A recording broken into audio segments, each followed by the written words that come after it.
नमस्कार मित्रों, इस क्लास में आपका स्वागत है। आज हम बात करेंगे रीतिकालीन कवि ग्वाल और कुलपति मिश्र की आज बात करेंगे। इससे पहले हमने बहुत से रीतिकालीन कवियों की हम बात कर चुके हैं और अन्य रीतिकालीन जो क्लासें हैं वो भी हम ले चुके हैं। तो प्यारे दोस्तों, आज हम शुरू करने चाह रहे हैं। सबसे पहले ग्वाल कवि, इनका जन्म है 1791 ईस्वी में वृंदावन में हुआ और इनका वास्तविक नाम है वो है रसिकानंद। तो वेरी इम्पोर्टेंट है, वास्तविक नाम ज़रूर आप ध्यान रखना। किसी भी कवि का वास्तविक नाम, उसे मूल नाम भी कह सकते हैं, तो वो आपको पता होना ही होना चाहिए।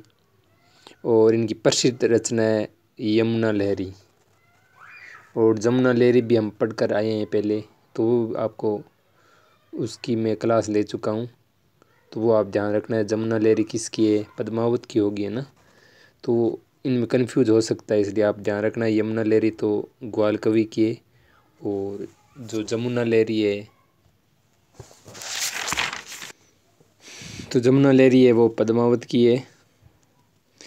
दोस्तों, इनकी ऐसा नहीं है कि जमुना लहरी एक ही रचना है, काफ़ी रचनाएं हैं, वो हम अब देख रहे हैं। 8 रचनाओं को मैंने यहाँ दिया है। रसिकानंद, यमुना लहरी, रस रंग, ये काफ़ी इम्पोर्टेंट है, इसके बारे में आगे हम बात करेंगे। और हमीरहट, गोपी पच्चीसी, विजय विनोद, नेह निर्वाह और कृष्णजू को नक्सिक।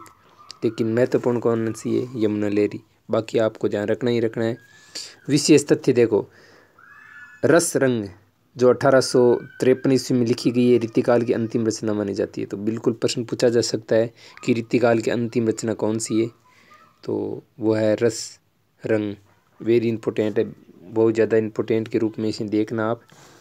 रामचंद्र शुक्ल जी ने जो कथन का है ग्वाल कवि के बारे में वो देख लो। सारांश ये है कि एक विदग्ध और कुशल कवि थे। कौन? ग्वाल कवि। पर कुछ पकड़पन लिए हुए इनकी बहुत सी कविताएं बाजारी है, बाजारी टाइप की कविताएं लिखी है। ठीक है, अब हम बात करेंगे कुलपति मिश्र, और रीतिकाल में इनका भी महत्वपूर्ण स्थान है, पूछा जाता है। और इनकी जो सबसे ज़्यादा रचना पूछी गई है वो है रस रहस्य, इसलिए सबसे पहले हमने इनकी रचना रस रहस्य के बारे में लिया है। ये 1670 ईस्वी में रचित है, ये ध्यान रखना है। 8 वृत्तांतों में विभाजित है। ये काव्य शास्त्रीय ग्रंथ है। असरदाता राम सिंह की आज्ञानुसार इसकी रचना हुई। तो पूछ लेंगे कुलपति मिश्र की रस रहस्य के संबंध में कौन सा कथन एक असंगत है, तो 8 वृत्तांत की जगह कर देंगे 6, राम सिंह की जगह कर देंगे जय सिंह। इस तरह आपसे गलती करवाते हैं। तो ये प्रत्येक तथ्य आपको पता होना चाहिए। नायक नायिका भेद को छोड़कर सभी काव्यों का वर्णन किया है। तो क्या छोड़ा है, ये ध्यान रखना है। नायक नायिका भेद छोड़कर सभी काव्यों का वर्णन किया। मम्मट के काव्य प्रकाश के आधार पर लिखा गया है, तो किसको आधार बनाकर लिखा गया है? मम्मट। ये ध्यान रखना। रस रहस्य किस को आधार बनाया है? रस रहस्य में मम्मट की काव्य प्रकाश। रामचंद्र शुक्ल के अनुसार रस रहस्य मम्मट के काव्य प्रकाश का छाया अनुवाद है। बिल्कुल, यह इतना ही दे देंगे, पूरी पंक्ति देना जरूरी नहीं है। तो ये किसने कहा है? शुक्ल जी ने। किसके संबंध में कहा है? कुलपति मिश्र। आगे देखो, इसमें कहीं कहीं गद्य वर्तिक भी है, पर गद्य परिमार्जित न होने के कारण जिस उद्देश्य से यह ग्रंथ लिखा गया वह पूरा न हुआ। इस ग्रंथ का जैसा प्रचार चाहिए था न हो सका। तो ये बात रस रहस्य के संबंध में कही है शुक्ल जी ने।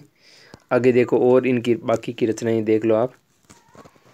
द्रोण पर्व, युक्ति तरंगिणी, नक्सिक, दुर्गा भक्ति चंद्रिका और संग्राम सार, ये 5 रचनाएं, इनको ध्यान रखना। विशेष तथ्य बिल्कुल पता होना चाहिए। कुलपति मिश्र के बारे में हम अभी पढ़ रहे हैं। जयपुर के महाराजा राम सिंह के दरबार में रहते थे। वेरी इंपॉर्टेंट, पूछ लेंगे कि कुलपति मिश्र है वो किस कवि के आश्रय में रहे, तो आपको पता होना चाहिए किसके आश्रय में रहे। कुलपति मिश्र है वो राम सिंह के दरबार में रहे। ये महाकवि बिहारी के भांजे थे, जो बिहारी जी हैं उनके भांजे थे। ये आचार्य पहले थे और कवि बाद में, या पलट देंगे कवि पहले आचार्य बाद में, तो नहीं, आचार्य पहले और कवि बाद में। डॉक्टर नगेंद्र ऐसा कहते हैं। भूषण के समकालीन कुलपति मिश्र ने, भूषण के समकालीन थे कौन? कुलपति मिश्र। उसके संबंध में तो मिश्र बंधु विनोद है में वो कहते हैं कि भूषण काल के अंतर्गत परमोत्तम कवि में स्थान दिया गया है। किसने दिया? मिश्र बंधु ने कहा कि ये तो परमोत्तम कवि थे। सुखदेव मिश्र ने, जो मिश्र बंधु में सुखदेव मिश्र है, उन्होंने भारी आचार्य कहा है। क्या कहा है? भारी आचार्य। तो ये आपको पता होना चाहिए। भारी आचार्य सुखदेव मिश्र ने किसको कहा है? कुलपति मिश्र को। तो प्यारे दोस्तों, एक तो ये विशेष तथ्य हैं, ये पता होना चाहिए आपको ना।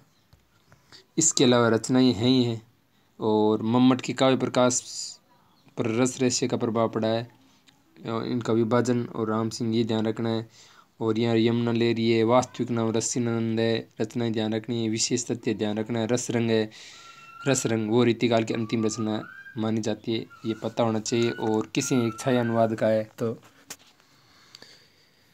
किस रचना को शुक्ल जी ने छाया अनुवाद का है, तो वो है रस रहस्य कुलपति मिश्र की। तो प्यारे दोस्तों, अगर ये क्लास अच्छी लगी है तो चैनल को आप सब्सक्राइब कर लिए ताकि आपको नोटिफिकेशन मिल जाए, और अगली क्लास का आप इंतज़ार करिए और पहले की क्लासें आप ज़रूर देखिए। तो मैं अब इस क्लास को यहीं विराम देता हूँ।